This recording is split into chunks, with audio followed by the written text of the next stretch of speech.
하나님께서 주신 말씀을 함께 나누겠습니다. 신약성경 히브리서 3장 7절에서 12절까지 말씀입니다. 히브리서 3장 7절에서 12절까지의 말씀을 제가 봉독하겠습니다. 그러므로 성령이 이르신 바와 같이 오늘 너희가 그의 음성을 듣거든 광야에서 시험하던 날에 거역하던 것 같이 너희 마음을 완고하게 하지 말라. 거기서 너희 열조가 나를 시험하여 증험하고 40년 동안 나의 행사를 보았느니라. 그러므로 내가 이 세대에게 노하여 이르기를 그들이 항상 마음이 미혹되어 내 길을 알지 못하는도다 하였고, 내가 노하여 맹세한 바와 같이 그들은 내 안식에 들어오지 못하리라 하였느니라. 형제들아, 너희는 삼가 혹 너희 중에 누가 믿지 아니하는 악한 마음을 품고 살아계신 하나님에게서 떨어질까 조심할 것이요. 아멘. 오늘 거룩한 주일 아침 살아계신 하나님의 은혜와 평강이 성도님들에게 충만하기를 우리 주 예수님의 이름으로 축복합니다. 오늘 우리를 사랑하시는 하나님을 찬양합니다.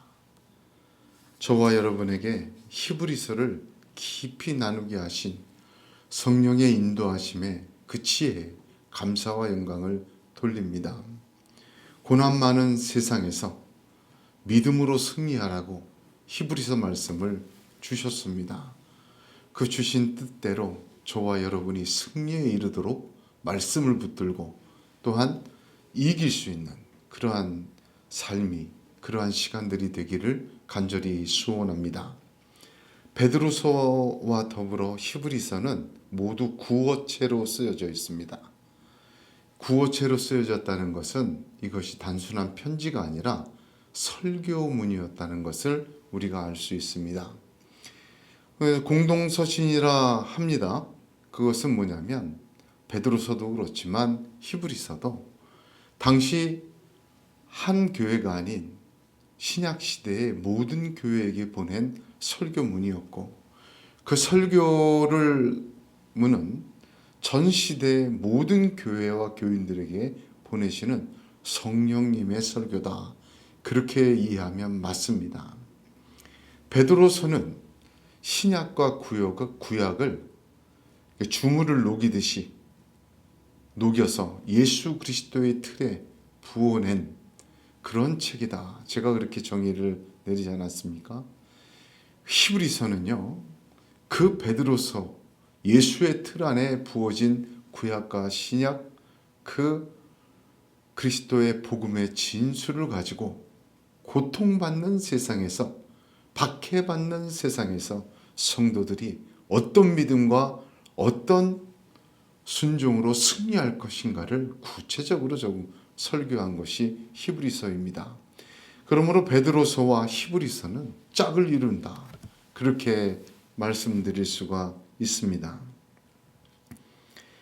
성령께서는 베드로와 사도 바울을 통하여 오늘도 우리에게 말씀하십니다.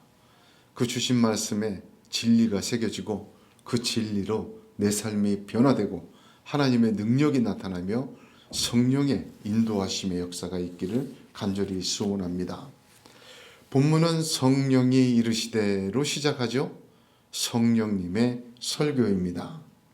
특별히 구약 출애굽 1세대의 이야기를 예로 증거하고 있습니다. 출애굽 1세대는 아마도 하나님의 구원의 역사를 가장 강력하게 체험한 그러한 세대입니다. 어떤 시대에 어떤 백성들보다, 어떤 성도들보다 가장 강력하게 구원의 역사를 체험한 사람들이 출애굽 1세대이지만 동시에 그들은 광야 40년 동안 소멸되고 가나안에 들어가지 못한 세대이기도 합니다. 출애굽한 1세대에서 가나안에 들어간 사람은 딱 2명, 여호수아와 갈렙뿐이었습니다. 이것은 아주 고대의 역사적인 사건이었고 하나님의 이스라엘을 향한 구원의 사건이었습니다. 그러나 성경 전체를 보면 신약 시대에 이르기까지 창세기부터 요한계시록까지 성경 전체에는 이 출애굽 1세대의 하나님 구원의 이야기와 그들의 실패의 이야기가 늘 등장하고 예시적인 사건으로 설명이 되고 있습니다. 그것은 그들이 겪은 일이 그들에게 일어난 역사적 사건으로 그치는 것이 아니라 하나님께서 모든 사람을 구원하시는 구원의 사건에 계시적인 의미가 담겨져 있기 때문에 인용이 되고 설명이 되고 또한 계속 등장하는 것입니다. 오늘 히브리서에도 그 출애굽 1세대의 실패의 이야기는 마음의 문제다. 그렇게 성령께서 말씀해 주고 계십니다. 우리 세 가지 마음 알죠? 너무나도 중요합니다. 하나님의 음성을 들을 때에 완악한 마음, 하나님의 길을 알지 못하는 미혹된 마음, 하나님의 약속을, 하나님의 뜻을 믿지 않는 악한 마음, 이 세 마음, 그것이 그들을 하나님의 안식에 들어가지 못하는 하나님의 진노를 쏟아붓는 그런 일이 되었다. 이 말씀을 주심으로 저와 여러분은 그 실패의 길을 반복하지 않고 천국에 이르도록, 하나님의 안식에 이르도록 승리하는 믿음의 사람이 되도록 오늘 말씀으로 또한 가르쳐 주시고 보여주시는 것입니다. 씨를 뿌리면, 씨가 들어가면 잎이 나고 열매 맺지 않습니까? 하나님의 음성이 막히고 그게 시작입니다. 씨와 같습니다. 그러면 자연적으로 하나님의 길을 알지 못하죠. 미혹돼서 방황하게 됩니다. 그 마지막 열매가 무엇입니까? 믿지 않는 악한 마음이 되는 것입니다. 그렇습니다. 귀가 막히고 또 눈에 들보가 씌어지고 마음이 부패해지는 이 과정을 보게 되면 성령께서 우리도 겪을 수 있는, 우리도 빠지기 쉬운 함정을 경고해 주신다. 그렇게 생각할 수가 있는 것입니다. 믿지 않는 악한 마음을 품고 하나님께서 살아계신 하나님부터 떨어질까 조심하라 했습니다. 믿지 아니하는 악한 마음을 품다. 이 품다라는 단어를 원어를 보게 되면요, n입니다. n. 영어로는 in, 뭐뭐 안에. 근데 이거는 무슨 의미를 뜻하냐면 상태를 의미합니다. 믿지 아니하는 악한 마음 상태에 있다면, 믿지 아니하는 악한 마음 상태가 있어요. 하나님께서 그런 마음의 상태는 하나님에게서 스스로 떨어져 나가게 됩니다. 결국 불신앙은요, 믿음이 부족한 것이 아니라 믿음을 거절하는 것이라. 어떤 분이 그렇게 얘기를 했어요. 믿지 아니하는 악한 마음 상태에 있으면 믿음이 부족한 것이 아니라 하나님을 거절하게 됩니다. 그 결국은 스스로 하나님에게서 떨어져 나간다. 그 말인 것입니다. 근데 참 우리는 오늘 주의해서 보아야 될 말씀이 있어요. 믿지 아니하는 악한 마음이라는 표현입니다. 믿지 아니하는 악한 마음이라는 표현은 철저히 성경적인 표현입니다. 도대체 이 마음을, 이 표현을 어디서 성령께서 가져다가 말씀하시는가? 그게 정말 중요해요. 구약을 보게 되면 민수기 14장 가데스 바네아에서 출애굽 1세대가 정탐 12를 보내고 그들이 범죄합니다. 광야 40년이 시작된 결정적인 사건이죠. 그 민수기 14장에서 믿지 아니하는 악한 마음이라는 표현을 그대로 갖고 온 것입니다. 이스라엘 백성은 가나안을 코앞에 두고 어찌하여 여호와가 우리를 그 땅으로 인도하여 칼에 망하게 하려고 하는고, 우리 처자가 사로잡히리니 애굽으로 돌아가는 것이 낫지 아니하랴. 이에 서로 말하되 우리가 한 장관을 세우고 애굽으로 돌아가자 하며, 모세와 아론을 다 돌로 쳐 죽이고 돌아가려고 했어요. 그들은 하나님을 부인하지 않았습니다. 믿음이 부족한 것이 아니에요. 믿음을 거절해 버렸어요. 그때 하나님께서 이렇게 말씀하십니다. 모세에게 이르시되 이 백성이 어느 때까지 나를 멸시하겠느냐. 내가 그들 중에 모든 이적을 행한 것도 생각하지 아니하고 어느 때까지 나를 믿지 않겠느냐 하셨습니다. 믿음의 문제로 보신 거예요. 불신의 문제로 보신 거죠. 그리고는 하나님은 이들을 향해 나를 원망하는 이 악한 회중을 내가 어느 때까지 참으랴. 민수기 14장 27절입니다. 또한 민수기 14장 35절에 나 여호와가 말하거니와 모여 나를 거역하는 이 악한 회중에게 내가 단정코 이같이 행하리니 그들이 이 광야에서 소멸되어 거기서 죽으리라. 성경에서 단 두 곳 하나님의 백성을 악한 백성이라고 말한 곳이 바로 여기입니다. 유일합니다. 믿음이 부족한 것이 아니라 지금까지 베푸신 하나님의 은혜와 약속을 보고도 배반해요. 그것을 보고 하나님은 믿음의 문제다, 악한 백성이라고 하셨습니다. 믿지 아니하는 악한 마음이란 바로 이 민수기 14장 가데스 바네아에서 애굽으로 돌아가자 하던 그 백성들의 마음을 뜻합니다. 신약에서 이 마음을 대표적인 사람은 가롯 유다입니다. 요한복음 6장 64절에 그러나 너희 중에 믿지 아니하는 자들이 있느니라 하시니, 이는 예수께서 믿지 아니하는 자들이 누구며 자기를 팔 자가 누군지 처음부터 아심이러라 그렇게 표현하셨어요. 믿지 아니하는 자를 두 번이나 얘기했죠. 가롯 유다는 예수 그리스도를 판 사람입니다. 그러나 그는 12 제자 중에 한 명이었고 믿는 자 속에 있는 사람이었습니다. 그러나 그들을 향하여 믿지 아니하는 악한 마음을 가진 사람이라 가롯 유다를 그렇게 평가합니다.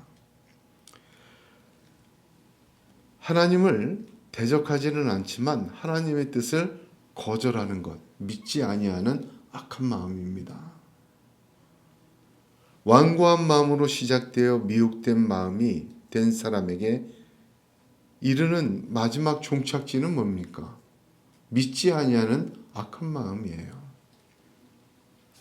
여러분, 이거 도덕적으로만 생각하면 안 됩니다. 악한 마음을. 하나님을 거절하고 애굽으로 돌아가자. 하나님의 뜻도 알고 하나님의 역사도 보았고 하나님의 은혜도 받았지만 하나님 말씀대로 뜻대로는 못 살겠다 이겁니다. 애굽, 세상으로 돌아가 그 방식대로 살아나가자. 뭐 그런 뜻입니다. 그것을 악한 마음이다. 하나님을 거절하는 것이 악한 마음이다. 성경은 그렇게 우리에게 가르쳐주고 계십니다. 이 악한 마음은요, 결국 결론이 무엇입니까? 하나님께로부터 스스로 떨어져 나가게 됩니다. 떨어지다라는 말은 배교하다는 뜻이에요. 배도하다. 베드로후서에도 이 말씀 있죠. 3장 17절에 그러므로 사랑하는 자들아 너희가 이것을 미리 알았은즉 무법한 자들의 미혹에 이끌려 너희 굳센 데서 떨어질까 삼가라. 성령님은 처음 사랑을 버린 에베소 교회에도 어디서 떨어진 것을 생각하고 회개하여 처음 행위를 가지라 말씀하셨습니다. 여러분, 이걸 한번 보세요. 그렇게 악한 마음을 가지고 하나님의 뜻을 거절해요. 점점 하나님으로부터 떨어져 나갑니다. 등을 돌리게 되죠. 하나님이 이거 놔두세요. 왜 놔두실까? 놔둘 수밖에 없어요. 누가복음 15장에 보면 탕자의 비유가 있지 않습니까? 저는 그 비유를 읽을 때마다 하나님의 마음을 보게 해주는 창문이라고 하였는데, 왜? 살아있는 아버지가 내가 아직 살아있는데 내 재산을 달라 그래서 먼 곳으로 가버리면 부필이 완전히 망칠 것 같은 그 인생을 알면서도 왜 둘째 아들에게 재산을 나누어 주고 가도록 허락했을까? 하나님이 왜 그것을, 아버지가 그 둘째 아들이 허랑방탕하여 창기와 나누고 거짓골이 되고 죽지 못해 오게 만들었을까? 왜 가는 것을 허락했을까? 그 질문에 대한 대답이 첫째 아들과의 대화에서 분명히 나옵니다. 둘째 아들이 탕자가 돌아오자 잔치를 베푸니까 맏아들이 화를 냈어요. 그러자 아버지는 그 맏아들에게 이렇게 말을 합니다. 이 내 동생은 죽었다가 살았으며 잃었다가 얻었기로 우리가 즐거워하고 기뻐하는 것이 마땅하다. 집을 나간 것은 잃은 것입니다. 근데 아버지는 잃은 것보다 먼저 말씀하시는 것이 죽었다가 살았다 이렇게 표현을 하세요. 둘째 아들은 이미 죽은 자였습니다. 살아있는 아버지의 재산을 나누어 달라는 자가 제정신도 아니겠지만 산자이겠습니까? 더 나아가 먼 데로 가고 아버지와 상관없이 살아가는 자들의 창기와 더불어 허랑방탕하게 사는 삶은 살아있으나 죽은 것입니다. 죽은 것을 살리기 위해 하나님은 그렇게 그를 가도록 놓아두셨습니다. 이런 아들 붙잡아 놓으면요, 아버지를 죽이고 나갈 자예요. 이 정도의 사람은요, 못 가게 하면 아버지를 죽이고 나갈 자 아닙니까? 아버지를 죽인 자 결코 용서받지 못합니다. 그 둘째 아들을 나가도록 놓아두신 것은 아버지의 사랑입니다. 이미 영적으로 육적으로 죽어버린 것을 다시 살리기 위하여 그를 보내신 것입니다. 가룟 유다에게도 예수님 마찬가지 아니었습니까? 너희 중에 한 명이 나를 팔리라 하니까 제자들이 궁금했어요. 누굽니까? 바로 저 사람이다라고 유다를 가리키면 좋으련만 예수님이 그러지 않으셨습니다. 마태복음 26장 23절을 보면 누굽니까? 하라니까 대답하여 가라사대 나와 함께 그릇에 손을 넣는 그 자가 나를 팔리라 그러셨어요. 마지막 기회를 주신 거죠. 손 안 넣으면 그만인데 그 말을 듣고도 손을 집어넣었어요. 그리고는 주님을 쳐다보면서 가룟 유다는 이렇게 말합니다. 예수를 파는 유다가 대답하여 가로되 랍비여 내니이까 대답하시되 네가 말하였도다 하시니라. 그릇에 손 넣는 자가 그라고 했는데 손을 집어넣고 납니까? 이미 죽은 자 아닙니까? 그렇습니다. 믿지 않는 악한 마음으로 열매를 맺는 사람은 스스로 하나님께로부터 떨어져 나갑니다. 이거 어쩔 수가 없어요. 하나님도 못 말려요. 이미 죽어 있는 자이기 때문에. 그 광야에서 소멸시키지 않았습니까? 자, 12절을 한번 보세요. 12절을 보면은 오늘 세 번째 마음의 핵심 구절인데 형제들아 이렇게 시작합니다. 이 형제들을 너희들은 삼가 이렇게 나오지만 헬라어 어순에는 좀 달라요. 조심하라 형제들아 이렇게 명령법으로 시작합니다. 굉장히 강한 어조로 말씀하시는 것입니다. 그 성도들에게 조심하라고 했는데 그 성도들이 누굽니까? 주 60년대의 성도들입니다. 예수 그리스도를 살아생전에 본 사람들은 순교하거나 거의 사라졌어요. 다시 말하면 예수 그리스도와 함께한 1세대의 믿음이 아니라 2세대의 믿음들입니다. 박해는 점점 심해졌습니다. 네로 황제의 시대 아닙니까? 유대인들이 박해하고 로마인들이 박해하고 오죽했으면 그들이 굴을 파고 들어가고 지하를 파고 들어가서 지금도 이태리 로마나 또는 터키 지방에 가면 그 유적들이 그대로 있지 않습니까? 어마어마하게 참 고생했다 생각하게 됩니다. 예수 믿는 것이 만만하지 않을 정도가 아니라 심한 박해를 받던 시절이었습니다. 더욱이 예수 그리스도에 대한 믿음이 인기가 끄니까 거짓 교사들과 거짓 선지자들이 활개를 쳤어요. 외부적인 박해와 위협 속에서는 숨으면 되지만 내부적으로 복음을 비틀고 거짓으로 가르치는 자들을 통해서 이 60년대 이후의 이 성도들은 굉장한 도전을 받았습니다. 스스로 무너지는 경우가 많았고 또한 돌아서는 경우가 많았습니다. 그 형제들은 참으로 힘든 가운데 예수를 믿고 있었습니다. 그들에게 형제들아 조심하라. 세 가지 마음이 문제다. 출애굽 1세대가 그렇게 해서 하나님의 안식에 들어가지 못하였다. 그렇게 가르쳐주고 있는 것입니다. 하나님에게서 지금도 스스로 떨어져 나가는 사람들은 많이 있습니다. 제 주변에도 얼마나 많은지 몰라요. 제 가족에게도 많습니다. 하나님을 알고 예수 그리스도를 영접했어요. 신앙을 고백하고 교회도 다녔던 사람들입니다. 그러나 지금 안 나갑니다. 예수를 믿지를 않아요. 그 마음 들여다보지 못해서 마음 상태가 어떤지 몰라도 하여튼 거절합니다. 근데 그들은 그럴듯한 이유를 댑니다. 목사에게 실망하고 교회에 실망하고 교인들에게 정 떨어지고 또 교회가 하는 게 마음에 들지 않고 여러 가지 이유들을 말합니다. 나도 그렇지만 그래서야 되겠냐는 스스로의 교회에 안 나가는 정당성의 이유들을 가지고 떠듭니다. 자기를 포함해서 악함을 고발하면서 말입니다.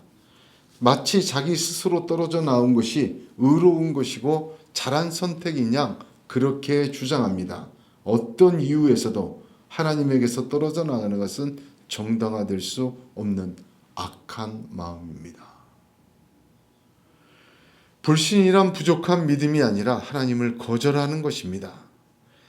자기 자신의 만족과 쾌락과 이득을 위해 하나님을 거절하지 말아야 합니다. 우리는 아직 그들 형제들만큼 어렵지는 않습니다만 그러나 우리의 삶 속에서도 하나님을 거절하려고 하는 도전들은 언제나 꿈틀꿈틀 찾아오는 것을 보게 됩니다. 불편해서 또 손해를 보니까 내 기대에 미치지 못하니까 하나님의 음성과 말씀을 거절합니다. 나보다 나를 더 잘하시는 하나님을 믿어야 합니다. 나보다 나를 더 사랑하사 독생자 예수 그리스도를 나 대신 죽인 하나님의 사랑을 믿고 따라야 합니다. 나의 자신의 계획보다 나를 향한 더 큰 계획을 갖고 계신 하나님의 음성을 순종해야 합니다. 우리는 조심해야 됩니다. 오늘 성경은 이 세 가지 마음을 조심하라고 하였습니다. 사랑하는 성도 여러분, 제가 이 말씀을 4주간 나누지 않습니까? 너무나도 중요한 말씀입니다. 제일 먼저 하나님의 말씀은 듣는 마음, 순전한 마음, 순종하는 마음 되시기를 축복합니다. 로마서 10장 17절에 믿음은 들음에서 나며 들음은 그리스도의 말씀으로 말미암느니라 하셨습니다. 저는 이게 참 너무나도 아쉬워요. 믿음은 들음에서 난다. 듣는 건 참 많죠. 근데 그 들음은 그리스도의 말씀으로 말미암는다 했습니다. 여기가 중요한 것 같아요. 오늘 수많은 유튜브나 어떤 말씀의 홍수가 있다 하지만 예수 그리스도의 말씀으로 말미암아 예수 그리스도의 말씀이 선포되고 증거되어야 합니다. 그래야 믿음이 생겨요. 오늘날 전하는 자들이 참 중요하다 저는 생각합니다. 오직 예수만 전해야 되고 예수 그리스도의 말씀만 전하기에도 부족한 시간이에요. 그래서 설교 한 30분 하잖아요. 일주일에.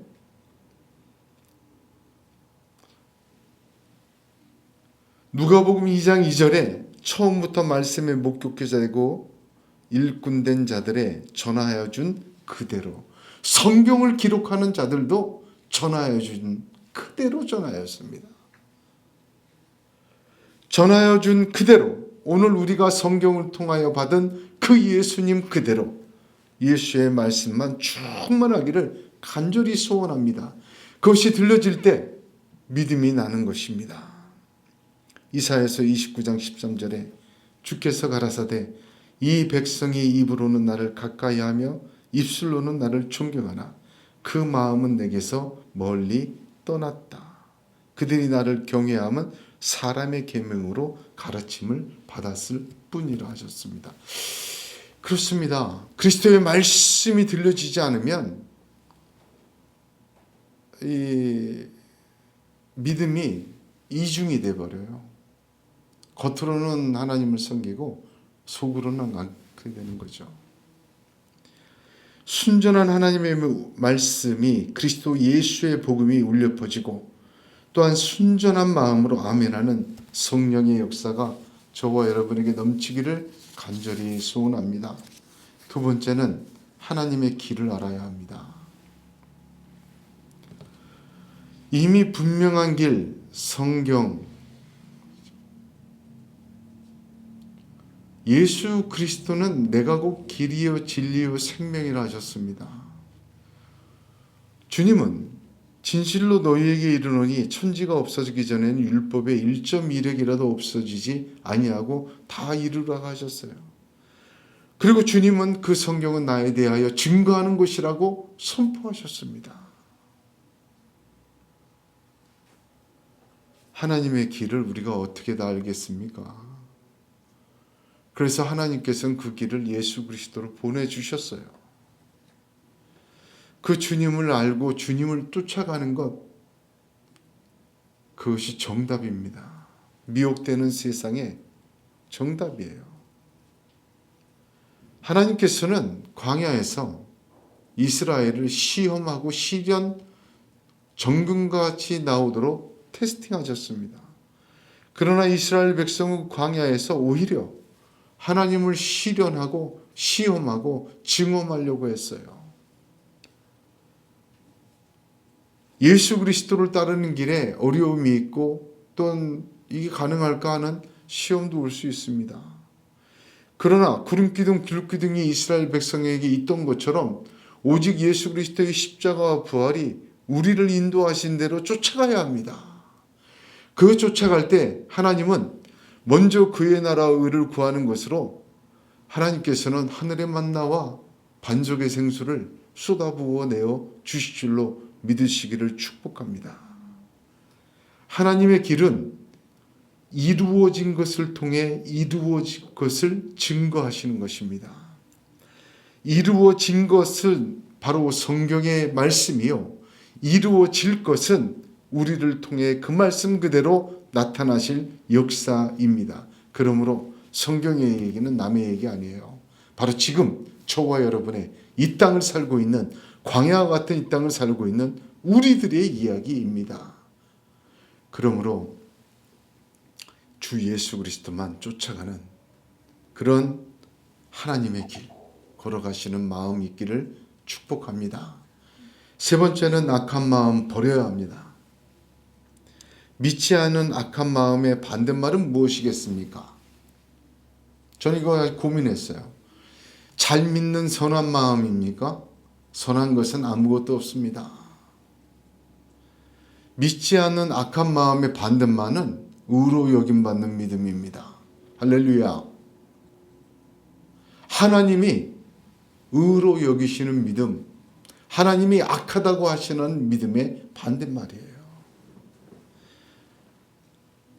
로마서 4장 23절 24절에 저에게 의로 여기셨다 기록된 것은 아브라함만 위한 것이 아니요 의로 여기심을 받을 우리도 위함이니 곧 예수 우리 주를 죽은 자 가운데서 살리신 이를 믿는 자니라. 할렐루야. 아브라함의 믿음의 특징이 뭐예요? 의로 여김 받은 믿음이다 이거죠. 이 의로 여김 받는 믿음을 로마서 4장에서 뭐라고 말합니까? 바랄 수 없는 중에 바라는 믿음이에요.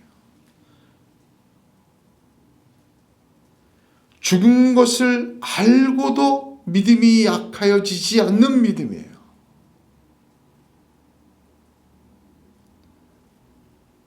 이미 끝난 것 같아도 포기하지 않는 믿음입니다. 믿음이 없어 하나님의 약속을 의심하지 않고 믿음에 견고해져서 하나님께 영광을 돌리며 약속하신 그것을 또한 능히 이루실지를 확신하는 믿음이에요. 바랄 수 없는 중에 바라고 기도하시길 바랍니다. 죽은 것 같고 살아있다가 죽은 것 같으면 알고도 믿음이 약해지지 않는 그런 믿음 되시기를 바랍니다. 하나님은 능히 이루실 줄로 믿는, 나는 전능한 하나님을 만나는 그런 믿음 가지시기를 축복합니다. 그래서 우리의 믿음이 믿지 않는 악한 마음이 아니라 의로 여김 받는 믿음 되시기를 간절히 소원합니다. 오늘 성령님은 출애굽 1세대의 문제를 세 가지 마음이라 하셨습니다. 하나님의 음성을 듣지 않는 귀, 완고한 마음, 하나님을 시험하고 오히려 시험받아야 할 자가 시험하며 미혹되어 하나님의 길을 알지 못하는 미혹된 마음, 또한 믿지 아니하는 악한 마음을 말씀하셨습니다. 우리가 이 말씀을 듣고 우리는 하나님의 음성에 늘 순종하고 하나님의 음성 들을 때에 완고한 마음이 아니라 좋은 떡과 같은 부드러운 마음으로 음성을 품고 하나님의 시련과 시험을 당당히 받으며 정금과 같이 나오고 또한 이렇게 마지막 의로 여김받는 믿음으로 되어서 모두가 하나님의 안식에 들어가고 승리하는 이 땅에 그리스도의 이름을 빛내는 하나님의 사람 되시기를 주님의 이름으로 축복합니다. 기도하겠습니다.